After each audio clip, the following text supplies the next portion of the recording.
நம்முடைய பிதாவாகி தேவனாலும் கர்த்தராய் இயேசு கிறிஸ்துவினாலும் உங்களுக்கு கிருபையும் இரக்கமும் சமாதானமும் உண்டாவதாக. இரவு நேரம் வேத வசனத்தை நாம் தியானித்து ஜெபிக்க போகிறோம். எரேமியா 23 அதிகாரம் 32 வசனம்.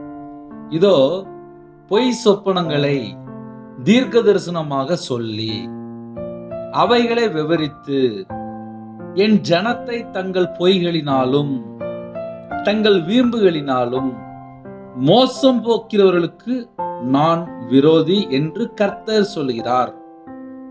நான் அவர்களை அனுப்பினதும் இல்லை, அவர்களுக்கு கற்பித்ததும் இல்லை, அவர்கள் இந்த ஜனத்துக்கு ஒரு பிரயோஜனமாய் இருப்பதும் இல்லை என்று கர்த்தர் சொல்கிறார். ஹல்லேலூயா. இன்னைக்கு செய்தி என்ன அப்படின்னா, கள்ள தீர்க்கதரிசி இதோ பொய் சொப்பனங்களை தீர்க்க தரிசனமாக சொல்லி, பொய் சொப்பனம் என்று எழுதப்பட்டிருக்கு. நிறைய வீட்டுல சொப்பனம் பார்ப்பாங்க. தேவன் கொடுத்ததா இல்ல தொல்லை மிகுதினாலே வந்த சொப்பனமா தெரியாது, அவங்களுக்கே தெரியாது. இதை நம்ம கொஞ்சம் விவரமா பேசினாதான் மக்களுக்கு புரியும். ஏன்னா இப்ப நிறைய குடும்பத்துல என்ன பண்றாங்க அப்படின்னா, தேவன் பக்கம் மனம் திரும்பாமல் எங்கேயாவது எனக்கு போனா சரியாயிருமா அப்படின்னு சொல்லிட்டு ஜனங்கள் இங்கும் அங்கும் ஓட ஆரம்பிச்சாச்சு. கையில பைபிள் எடுத்து வாசிக்கிற பழக்கம் இல்ல, ஜெபிக்கிற பழக்கம் இல்ல, உண்மையா தேவன் பக்கம் மனம் திரும்புற பழக்கம் இல்ல. இதுக்கு பதிலா என்ன பண்றாங்க அப்படின்னா, எனக்கு இது சரியாயிரணும் அது சரியாயிருன்னு சொல்லிட்டு இங்கும் அங்கும் ஓடிட்டு இருப்பாங்க. இதோ பொய் சொப்பனங்களை தீர்க்க தரிசனமாக சொல்லி அப்படின்னா என்னன்னே அர்த்தம்? நம்ம கொஞ்சம் நார்மலா யோசித்து பார்ப்போமே. பொய் சொப்பனங்களை, உண்மையான சொப்பனமும் இருக்கு, பொய் சொப்பனமும் இருக்கு. சில குடும்பத்துல எனக்கு ஏதாவது நன்மை கிடைக்கணும் அப்படின்னு சொல்லிட்டு ஊழியர்களை போய் பார்ப்பாங்க, ஜெபிப்பாங்க. சில குடும்பத்துல வீட்டுக்கே வந்து ஜெபிப்பாங்க. இப்படி நம்ம நிறைய சொல்ல முடியும். பரிசுத்தவான்கள் வீட்டுல வந்து ஜெபிக்கிற ஒரு பழக்கம் உண்டு. கர்த்தருடைய ஊழியக்காரங்க வந்து ஜெபிப்பாங்க. சில குடும்பத்துல தேவனால் அபிஷேகம் பண்ணப்பட்டவங்க இருக்காங்க. அவங்கள்ட்ட போய் ஜெபிக்கும் போது கர்த்தருடைய வார்த்தை வெளிப்படும். இதெல்லாம் ஒரு பக்கம். இன்னொரு பக்கம் பொய்யான சொப்பனங்களை தீர்க்க தரிசனமாக சொல்லி. இந்த பொய்யான சொப்பனம்னா என்ன? 24 மணி நேரம் வாழ்க்கையில பேச்சுல உண்மை, வார்த்தையில உண்மை, சிந்தனை கிறிஸ்துவுக்குள் இருக்கணும், இருதயம் கிறிஸ்துவுக்குள் இருக்கணும். என் இருதயம் தேவனோடு தொடர்பு இருந்தா மட்டும்தான் அந்த சொப்பனம் கூட உண்மையா இருக்கும். நான் மறுபடியும் சொல்லித்தரேன். நிறைய குடும்பத்திலே தேவன் அருளி அப்பம் மினிஸ்டர் மூலியமாக டெய்லி கேட்குறீங்க. கர்த்தருக்கு ஸ்தோத்திரம். இன்னைக்கு செய்தி என்ன அப்படின்னா, பொய் சொப்பனத்தை ஒரு மனுஷன் முதல்ல புரிந்து கொள்ளணும். வீட்டுல குடும்ப பிரச்சனை, பிள்ளைகளுடைய வாழ்க்கையில பிரச்சனை, புருஷன் பிரச்சனை, வேலைக்கு போன இடத்துல அங்க பிரச்சனை, பைபிள் வாசிக்காம இருப்பாங்க, ஃப்ரெண்டுகிட்ட சண்டை போட்டிருப்பாங்க, பக்கத்து வீட்டுல சண்டை போட்டிருப்பாங்க, மனசுக்குள்ள ஏதாவது தேவையில்லாத சில காரியங்கள் வச்சிருப்பாங்க, அப்புறம் கவலை, சில குடும்பத்துல கசப்பு, வெறுப்பு, பகை, எரிச்சல், இதெல்லாம் இதயத்துல ரொம்ப வச்சிருப்பாங்க. நைட் ஆனா புலம்பிட்டு இருப்பாங்க. அவ அப்படி சொல்லிட்டாலே, அவங்க அப்படி சொல்லிட்டாங்களே அப்படின்னு சொல்லி புலம்பிட்டு இருப்பாங்க. சில குடும்பத்துல பணம் கொடுத்து வரல, நகை கொடுத்து வரலன்னு சொல்லி புலம்பிட்டு இருப்பாங்க. சில குடும்பத்துல கடன் பிரச்சனை அதிகமா இருக்கும், அதனால புலம்பிட்டு இருப்பாங்க. 24 மணி நேரம் வாழ்க்கையிலே தேவ சித்தத்துக்குள்ளே இருக்க மாட்டாங்க. ஒரு மனுஷன் தேவ சித்தத்துக்குள்ள இருந்தா மட்டும்தான் நம்ம படுத்து தூங்கும் போது பரிசுத்த ஆவியானவர் நம்ம கூட பேசுறது நமக்கு தெரியும். சொப்பனத்து மூலியமாக தேவன் பேசணும் அப்படின்னா முதல்ல தேவனுக்காக வேறு பிரிக்கப்பட்ட பிள்ளைகளா இருக்கணும், பரிசுத்தமா வாழ்ற பிள்ளைகளா இருக்கணும், உண்மையா வாழ்ற பிள்ளைகளா இருக்கணும். அநியாயம் அப்படின்னா வெறுத்துடணும். நியாயமா வாழ்ற பிள்ளைகளா இருக்கணும், நியாயத்தின்படி வாழ்க்கை இருக்கணும். தேவையில்லாமல் எங்கேயும் போய் நேரத்தை வேஸ்ட் பண்ணக்கூடாது. இதை ஏன் சொல்லித்தரேன் அப்படின்னா, பொய்யான சொப்பனம் அப்படின்னா மக்கள் எங்கெல்லாம் டயத்தை வேஸ்ட் பண்ணி தேவையில்லாம எங்கெல்லாம் அந்த வீணான சத்தத்துக்கு செவி கொடுக்குறாங்களோ அவங்களோட இருதயம் முதல்ல கரைபற்றும். படுத்து தூங்கும்போது கெட்ட சொப்பனமா, நல்ல சொப்பனமா, உண்மையான சொப்பனமா அவங்களுக்கே தெரியாது. இந்த வசனத்துல போட்டிருக்கு, பொய் சொப்பனங்களை தீர்க்க தரிசனமாக சொல்லி. ஒரு ஊழியக்காரர் வராருப்பா, அவர் சொன்ன தீர்க்க தரிசனம் உங்களுடைய வாழ்க்கையில நிறைவேறணும். இப்ப இந்த கடைசி காலத்திலே கள்ள தீர்க்கதரிசிகள் நிறைய இருக்கிறாங்க. தெரிந்து கொள்ளப்பட்டவர்களை வஞ்சிப்பாங்க. இவங்க யாரு வீட்டுக்கு போறாங்க அப்படின்னா, தெரியாத ஒரு வீட்டுக்கு போல. நல்ல இந்த செய்தியை நல்லா புரிந்து கொள்ளணும். இயேசு கிறிஸ்துவை சொந்த இரட்சகராய் ஏற்றுக்கொண்டு கர்த்தருக்காக வாழக்கூடிய குடும்பத்துக்குள்ளதான் போறாங்க. போய் இவங்க ஒரு 4 தீர்க்கதரிசனம் சொல்லுவாங்க. அந்த தீர்க்க தரிசனம் உங்களுடைய வாழ்க்கையில நிறைவேறிட்டு அப்படின்னா அவங்க உண்மையான தீர்க்கதரிசி. இல்ல, பொய் சொப்பனங்களை தீர்க்க தரிசனமாக சொல்லி ஒரு மனுஷன் பொய்யா சொல்றானா அதை நம்ம தான் கண்டுபிடிக்கணும். ஐயா, எப்படியா கண்டுபிடிக்க? அவங்க சொல்லிட்டு போயிட்டாங்க, என் வாழ்க்கையில இன்னும் நடக்கல அப்படிம்பாங்க. உண்மையான தீர்க்கதரிசி சொன்னால் அப்படியே நடக்கும்.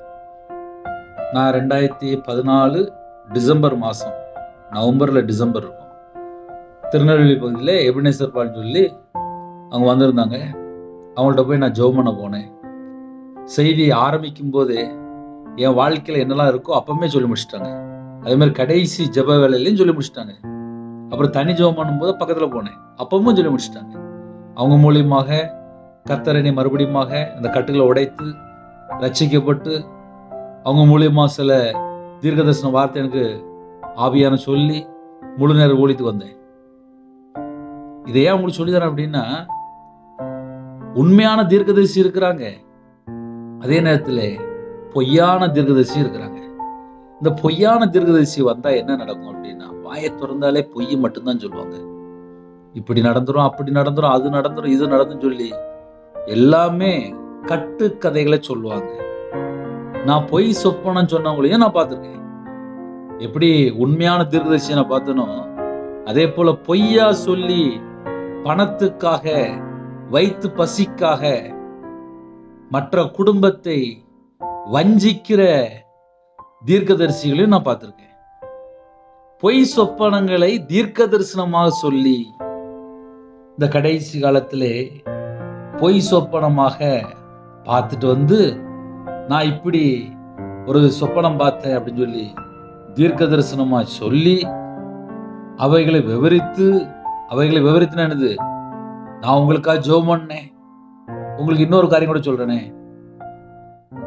வியாபாரத்துல இருக்கும்போது வீடு கட்டினேன். அந்த வீட்டுல இருக்கும்போது ரொம்ப கடன் வந்துச்சு.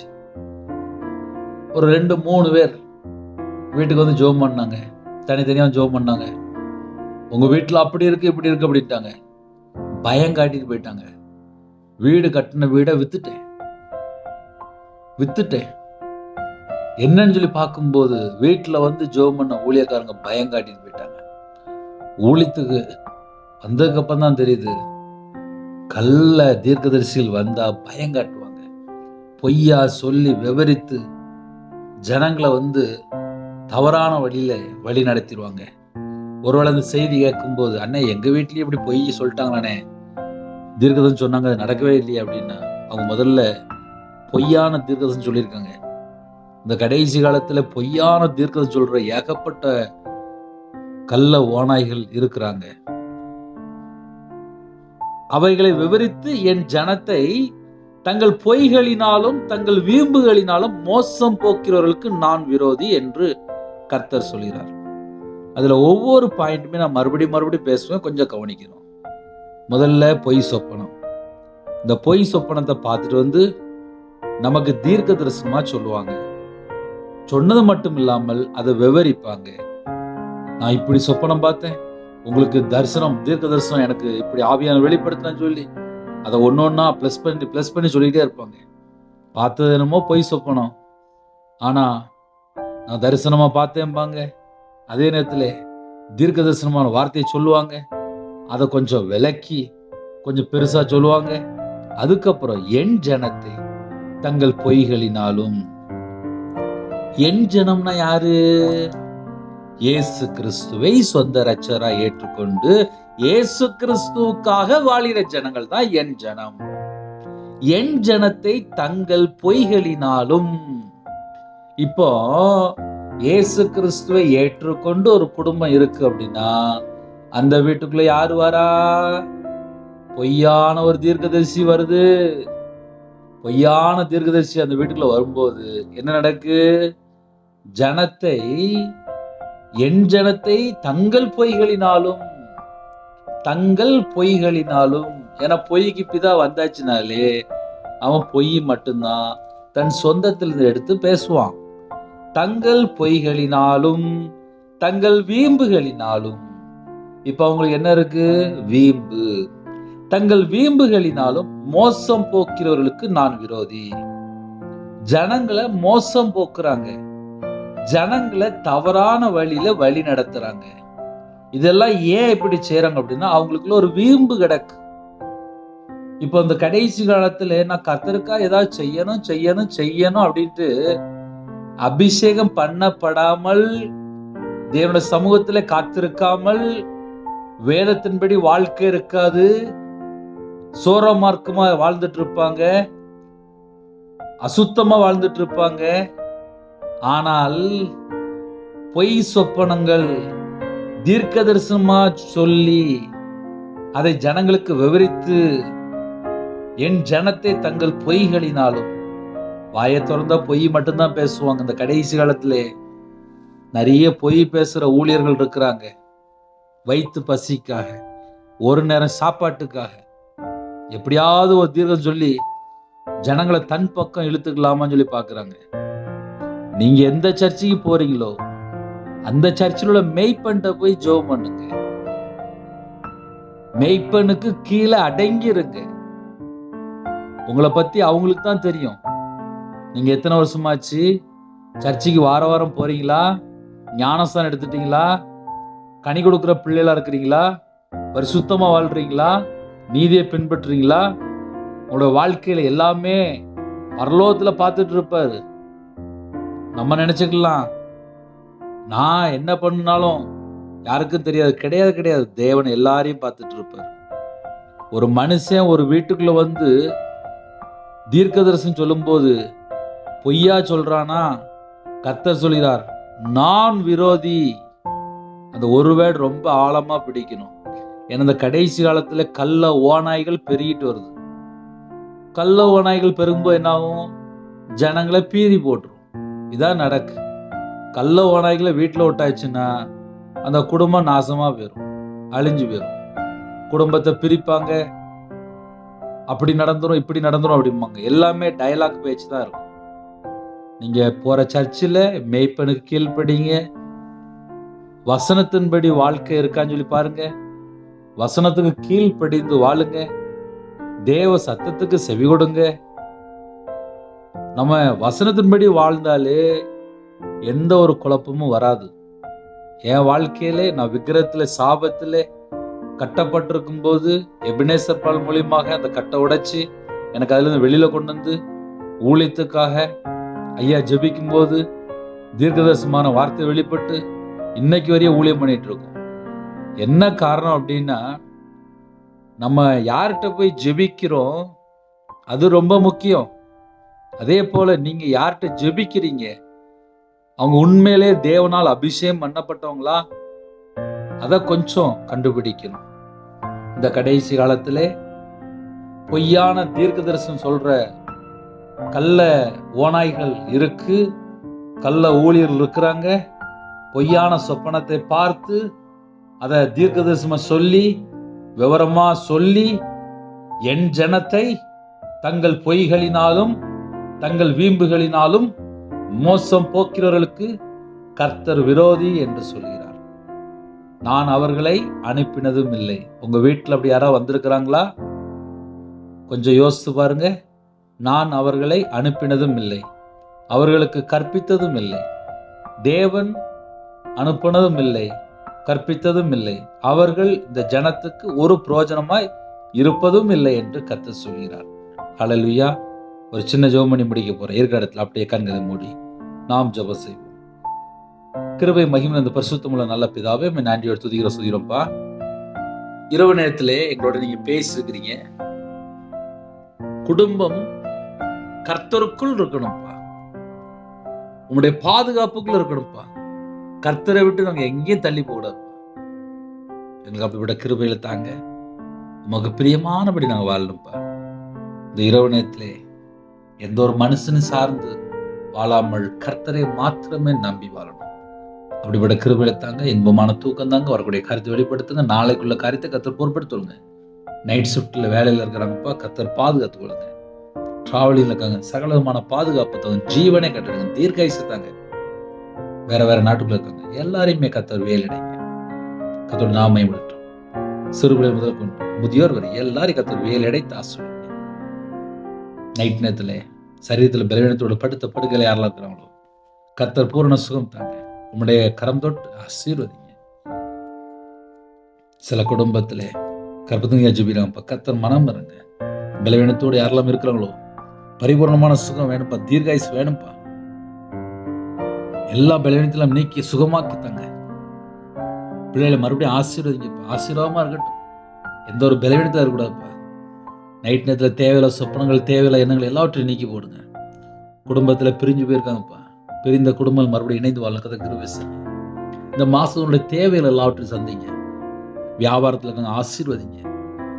வேலை பார்க்குறாங்கப்பா, அந்த வேலையில மீதம் எடுத்து வைக்கணும், கர்த்தர் கிருபை செய்யுங்க. நைட் நேரத்தில் தனி ஜெபம் பண்ண, கையில் பைபிள் எடுத்து வாசிக்க உங்களுடைய சமூகத்தில் காத்திருக்கு, கர்த்தர் கிருபை செய்யுங்க. இணைந்துகிற குடும்பங்கள் இயேசு கிறிஸ்து ரத்தத்தினால வேலி அடைபடட்டும். எல்லா நாட்டுல ஜனங்களையும் கர்த்தருடைய சமூகத்தில் அர்ப்பணிக்கிறோம். எல்லா தேசத்துக்குள்ளுமே சமாதானத்தை எடுங்கப்பா. எல்லா தேசத்துக்குள்ளுமே சமாதானத்தாங்க. யாரெல்லாம் இணைந்திருக்காங்களோ அவங்களுடைய மன விருப்பத்தை கர்த்தர் நிறைவேற்றித்தாங்க. தேவன் அருளி அப்ப மினிஸ் மூலியமா இணைந்துகிற குடும்பங்கள் கர்த்தருடைய கரத்துல இருக்கணும்ப்பா. ஆட்டுக்குட்டியான ஜீவபுஸ்தகத்துல பெயர் எழுதப்பட்டிருக்கணும்ப்பா. இயேசு கிறிஸ்து ரத்தத்தினால கழுவப்பட்டு பரிசுத்த ஆவியானவர் உங்க பிள்ளைகளை வழி நடத்தணும்ப்பா. சாட்சியுள்ள ஒரு வாழ்க்கை வாழங்களுக்கு கிருபை தாங்கப்பா. உங்களுடைய கிருபினால் நிரப்பி பாதுகாத்துக் கொள்ளுங்க. கர்த்தர் மனம் இறங்க. எந்த குறைகள் குற்றங்கள் இருந்தாலும் கர்த்தர் மன்னித்து வேலடைத்து ஆசீர்வதிங்க. நைட் ஷிஃப்ட்ல இருக்காங்கப்பா, கர்த்தரை விட்டு தள்ளி போற எந்த ஒரு பாவத்திலும் போய் சிக்கிக் கொள்ளக்கூடாது. கர்த்தர் வேலடைங்க, உங்க நாமை விடட்டும். இயேசு கிறிஸ்து பிதாவே ஆமென். தேவனுக்கு மகிமையுண்டாக. கர்த்தர் தாமே உங்களை உங்கள் குடும்பத்தில் சகல காத்தும் சம்பூர்ணமா திருப்தியாக கர்த்தர் கொடுத்து ஆசீர்வதிப்பாராக. கர்த்தராகிய இயேசு கிருபையும் பிதாவாகிய அன்பும் பரிசுத்தரோட ஐக்கியமும் எப்பொழுதும் சதா காலங்களிலும் நம்மளோட கொடுப்பதாக. ஆமென். கிறிஸ்துவில் பிரியமானவர்களே, 9363064181 என்ற நம்பர் உண்டால் உங்களுக்காக ஜெபிப்போம். 9442504351 என்ற நம்பர் உண்டால் உங்களுக்காக ஜெபிப்போம். God bless you. எனக்காக ஜெபித்துக் கொள்ளுங்கள். God bless you.